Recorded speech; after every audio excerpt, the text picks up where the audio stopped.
and he got the bill. You folks were married when? We were married in June of 1992, I believe. That's incorrect, Jack. When were you married? August 8th, 1992. No wonder you. By a couple of months. No wonder you're divorced. When were you divorced? The official divorce papers are dated March the 1st, 1995, and we separated in March of 1994. Okay, now your lawsuit, if I understand it correctly, is about a minivan That's true. that the defendant got as a result of the divorce settlement? That is true. All right, so tell me about it, sir.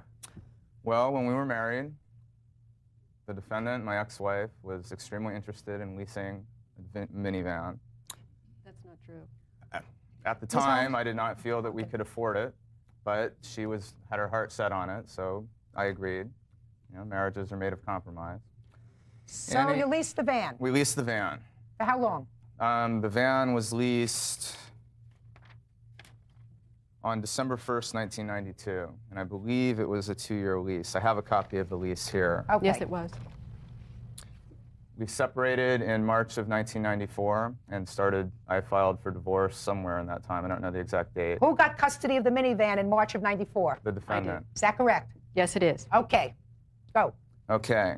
After our bitter squabble over nickels and the divorce agreement, we signed, the judgment here, and there's a specific provision that deals with the minivan in the divorce settlement. Which says what, Which sir? says that the defendant takes sole use, custody, and possession and control of the 1992 Ford Aerostar van, that she's ordered to pay for and maintain the present lease obligations of the van, and Notice it says present. And that it says that it's supposed to be transferred to her name only as soon as practical forthwith.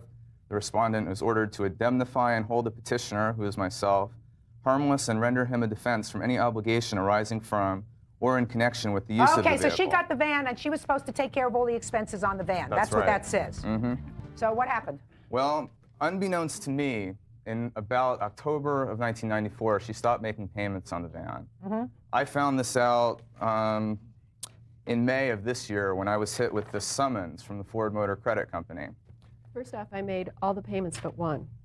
Go ahead. They were suing the defendant and myself for $2,400. It says in those papers that she stopped making the payments, that they repossessed the van and sold it at a loss.